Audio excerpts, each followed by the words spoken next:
Just over 5 minutes, and I apologize in advance if I don't talk fast enough. My name is Mandy Hancock, and I'm the high-risk energy organizer for Southern Alliance for Clean Energy, and I also have family members in the immediate economic impact area of this proposal. We are a regional nonprofit organization with members here in South Carolina and across the Southeast concerned about the impacts energy choices have on our health, economy, and environment. Thank you for having this meeting to address the environmental impacts that the NRC should consider.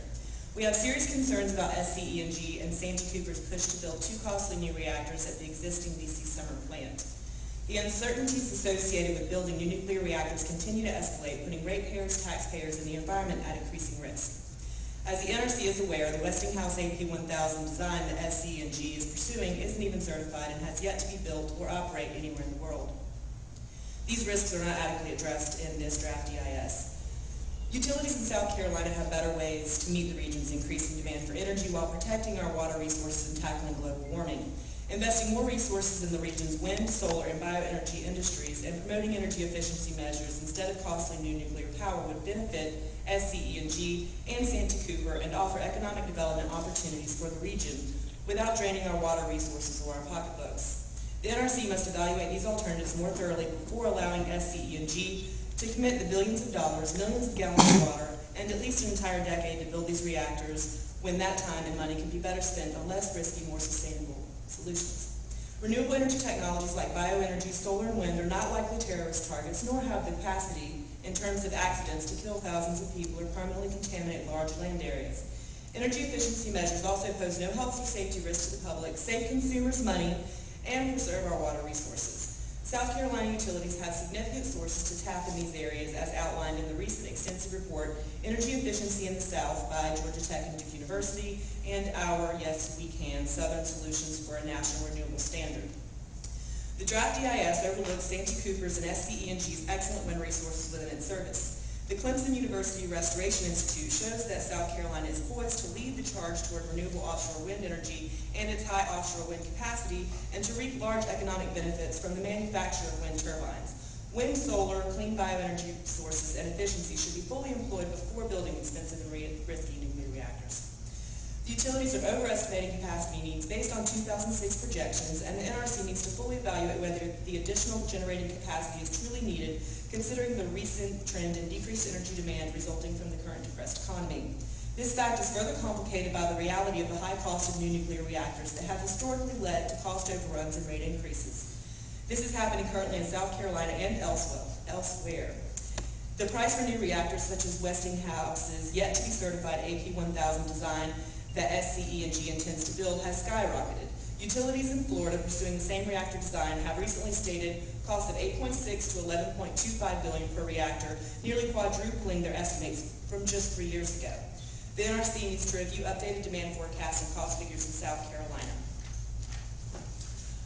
Nuclear power plants have a large impact on water quantity and quality. Nuclear power plants release radioactive contaminants and hazardous materials into surrounding water resources, contributing greatly to thermal pollution, negatively impacting aquatic life, and requiring enormous volumes of water in order to operate.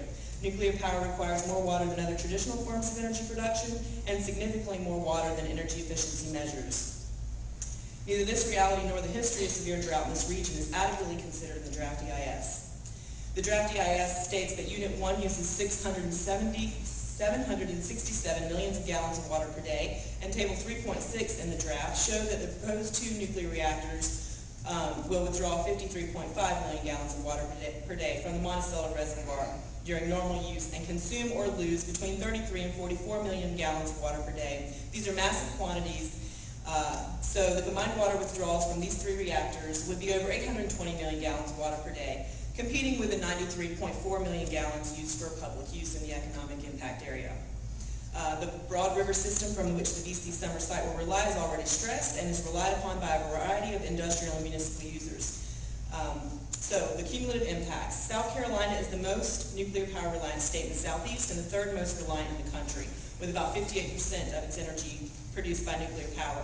Further, a host of nuclear waste and nuclear industrial operations are here in South Carolina.